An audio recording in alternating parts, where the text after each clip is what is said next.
Surat civil કોર્ટમાં આજે એક યુવકના અચાનક મોતની ઘટનાથી ચકચાર મચી ગઈ છે। પોલીસ કસ્ટડી બાદ કોર્ટમાં રજૂ કરાયેલા નરેશ પરમાર નામના યુવક કોર્ટ રૂમમાં જ અચાનક ઢળી પડ્યા હતા। પરિવારજનોએ પોલીસની મારપીટનો ગંભીર આક્ષેપ કર્યો છે, જ્યારે મૃત્યુનું ચોક્કસ કારણ પોસ્ટમોર્ટમ રિપોર્ટ બાદ જ સામે આવશે। સુરત સિવિલ કોર્ટમાં આજે નરેશ પરમાર નામના યુવકનું અચાનક મોત થતાં ભારે હલચલ મચી ગઈ હતી। મળતી માહિતી મુજબ નરેશ પરમારને 2 દિવસથી પોલીસ કસ્ટડી બાદ કોર્ટમાં રજૂ કરવામાં આવ્યા હતા। કાર્યવાહી દરમિયાન તેઓ અચાનક કોર્ટ રૂમમાં જ ઢળી પડ્યા હતા।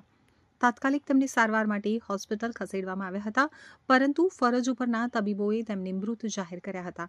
આ ઘટનાની જાણ થતાં જ કોર્ટ પરિસર અને પરિવારજનોમાં શોકનો માહોલ છવાઈ ગયો હતો। મૃતકના પરિવારજનોએ ગંભીર આક્ષેપ કરતા જણાવ્યું કે પોલીસ કસ્ટડી દરમિયાન મારપીટ થવાના કારણે નરેશ પરમારનું મોત થયું છે, તો બીજી તરફ સત્તાવાર રીતે હજુ સુધી મૃત્યુનું ચોક્કસ કારણ જાહેર કરવામાં આવ્યું નથી। 4 સંતાનના પિતાના અચાનક નિધનથી પરિવાર ઉપર આભ તૂટી પડ્યું છે। હાલ મૃતદેહને પોસ્ટમોર્ટમ માટે મોકલવામાં આવ્યો છે અને પોસ્ટમોર્ટમ રિપોર્ટ તેમજ તપાસ પૂર્ણ થયા બાદ જ મૃત્યુનું વાસ્તવિક કારણ સ્પષ્ટ થશે। પોલીસે સમગ્ર મામલે જરૂરી કાર્યવાહી શરૂ કરી છે। છોકરા છે, 3 છોકરા છે, એની બૈરી બીજાને લઈને ગઈ કે 5 વર્ષથી બીજાના ઘરમાં બેસી ગઈ।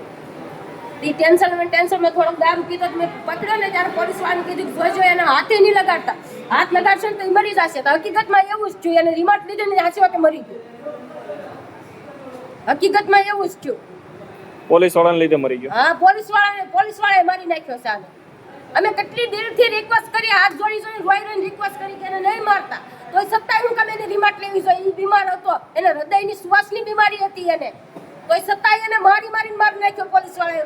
રોડના કેમેરા કતારગામમાં ચેક કરજો, રોડના કેમેરામાં બધો આનો વિડીયો આવશે।